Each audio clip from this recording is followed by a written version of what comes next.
গ্রামে হুট করে না জানিয়ে একজনের বাড়ি খেতে যাওয়ার ভিডিওটা আপনারা খুবই পছন্দ করেছিলেন। অনেকেই কমেন্ট করেছিলেন এরকম ভিডিও আরও চাই। তাই আপনাদের অনুরোধে গ্রামের এক অসহায় বৃদ্ধ নানির বাড়ি হুট করে না জানিয়ে আবারও খেতে চলে এলাম এবং আপনাদেরকে দেখাবো গ্রামের একজন অসহায় মানুষও কতটা আন্তরিক হতে পারে হঠাৎ মেহমান গেলে। যেহেতু বৃদ্ধ নানিটি অসহায়, তাই আমরা কিছু বাজার সদাই করার সিদ্ধান্ত নিলাম। তো প্রথমে আমরা যাচ্ছি বাজার করতে। আমাদের এই পাশের হাট আছে আমাদের গ্রামের, ওইখানে যে বাজার করব, দেখি কি কি কেনা যায়। আমরা চলে এলাম উথলি বাজারে। সোমবার উথলি বাজার বসে আমাদের পাশের গ্রাম। সবজি, মাছ বা মাংস সবই এখানে পাওয়া যায়। এই দিনে আমার সামর্থ্যের মধ্যে আমি কেনা শুরু করলাম। না, কিন্তু বাজারে প্রচুর সবজির দাম, প্রত্যেকটা সবজির দাম অনেক বেশি, 50-60 টাকার উপরে। কিনতে গিয়ে দেখলাম সবজির দাম খুবই চড়া। সত্যি তো, এইসব অসহায় মানুষরা এত দাম দিয়ে মাছ মাংস দূরে থাক, সবজিই বা কিভাবে কিনবে। আমি পেঁয়াজ, রসুন থেকে শুরু করে কয়েক ধরনের সবজি নিয়ে নিলাম। একটা জিনিস খেয়াল করবেন আপনারা, আপনার এরিয়াতে একদম অসহায় মানুষ খুব বেশি হয় না, কিন্তু আপনারা যারা সচ্ছল তারা যদি ওই সমস্ত অসহায়দের পাশে দাঁড়ান তাহলে অন্তত তাদের কিছুটা দুঃখ ঘুচবে। একটা সচ্ছল পরিবার বেশি না, একটা অসহায় মানুষের দায়িত্ব নিক, তাহলে এত হাহাকার থাকবে না এদেশে। আমি বরবটি, কচু, আলু, পেঁয়াজ, রসুন, পটল, শাক এগুলো নিলাম। তারপর মাছ নিলাম।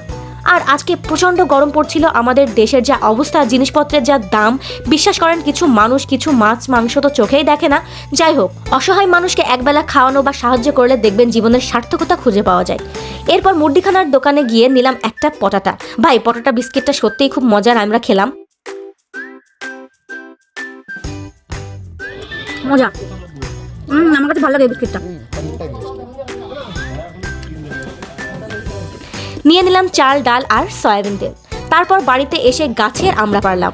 আবহাওয়া এত গরম ছিল, আমার ভীষণ গরম লাগছিল, তবুও অনেক ভালো লাগছিল এই কাজগুলো করতে। আমরা তরকারি কিন্তু দারুণ লাগে খেতে। নিলাম আমাদের গাছেরই কয়েকটা লেবু, মানে ভাতে খাওয়া পাতি লেবু আর কি। ফাইনালি আমরা গোসল করে রেডি হয়ে 2 ব্যাগ বাজার নিয়ে যাচ্ছি।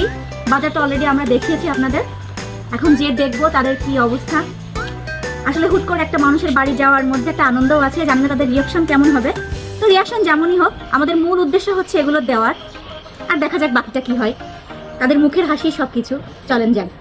আমি চাচ্ছিলাম বাজারের সাথে সাথে ওনাকে আমার ফার্মেসি থেকে কিছু ওষুধও দেই, যেমন গ্যাস্ট্রিকের ওষুধ, তারপর হচ্ছে প্যারাসিটামল, তার মানে জ্বরের ওষুধ, তারপরে হচ্ছে প্রেশারের, ওনার একটু প্রেশারের প্রবলেম, উনি মাঝে মাঝে আমার কাছে আসে, আমি ফ্রি ট্রিটমেন্ট দিই। তারপরেও 1 পাতা করে আমি ওষুধ নিয়ে নেবো ওনার জন্য, উনি অনেক খুশি হবেন, আসলে গরিব মানুষ।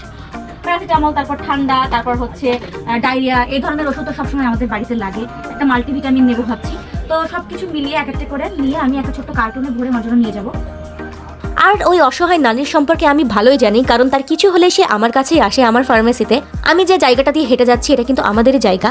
আমার সামনে ওইটা আমাদের মালটা বাগান। মালটা বাগানের সাথেই এই অসহায় নানিটি থাকেন।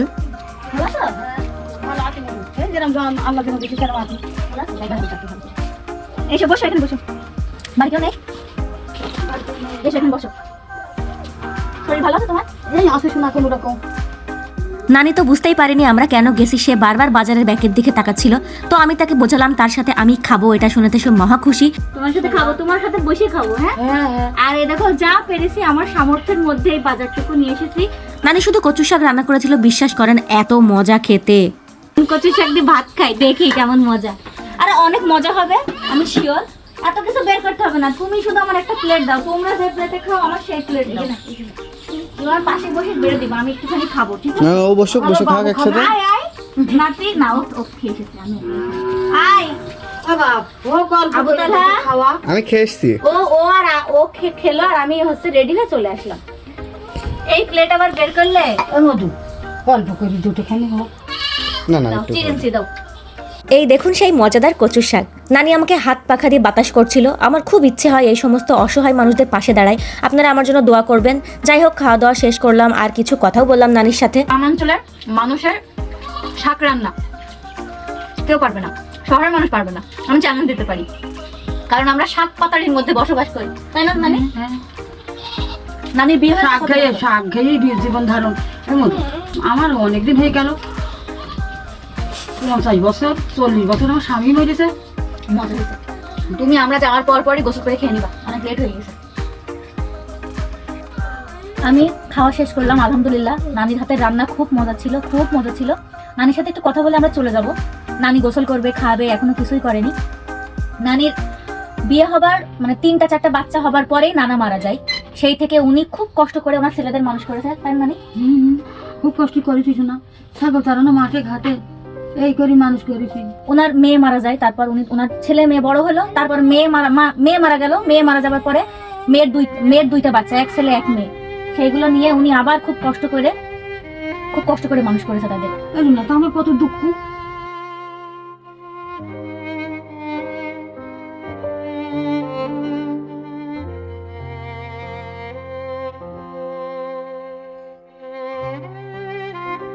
তোমাকে বয়স্ক ভাতা করে দেওয়া হয়েছে নানি? হ্যাঁ, দাদু দিয়েছেন, নানা দিয়েছে? দাদু। আমার দাদু ওনাকে বয়স্ক ভাতা করে দিয়েছে। তো যাই হোক, ভাতাই তো আর হয় না। তো শোনো, তোমাকে আমি একটা কথা বলে গেলাম, তোমার যদি সমস্যা হয় তুমি আমার কাছে চলে যাবা, ঠিক আছে? অসুস্থ হও, তুমি যাবা, তোমার জন্য আমার ফ্রি, ঠিক আছে? আজকের পর থেকে আমার কাছে তুমি চিকিৎসা হবা ফ্রি, আমি বলে দিলাম, ঠিক আছে? তোমার প্রাথমিক যে চিকিৎসাগুলো, মানুষের জ্বর ঠান্ডা প্রেশার যাই হোক, তুমি আমার কাছে যাবা, আমি ফ্রি ট্রিটমেন্ট দেবো, ওষুধের টাকাও নেবো না, যতটুকু লাগে আমি তোমার দেবো, বুঝতে পারছো? কারণ তোমার মতন মানুষের যদি একটা উপকার করি, এর চেয়ে বড় পাওয়া অর্জন আর কিছুই না, জীবনে আর কিচ্ছু না। তুমি ভালো থাকবা, হ্যাঁ? আর তুমি জীবনে যা ত্যাগ করেছো, আল্লাহ পুরস্কার হয়তো দেবে। সারা জীবন একা থেকেছো, একা একা। তুমি পারলে কিন্তু দ্বিতীয় সংসার করতে পারতে, সে কিন্তু করেনি। ইজিলি পারতো, মহিলারা করেও, কিন্তু সে কিন্তু করেনি। সেই সবাইকে নিয়ে সন্তানদের মুখের দিকে তাকিয়ে একলাই সংগ্রাম করে গিয়েছে। আল্লাহ ভালো করুক, ভালো রাখুক। তাহলে আমরা যাই, হ্যাঁ মানে? হ্যাঁ, তোমারও গেল। হ্যাঁ, চলো ওঠো।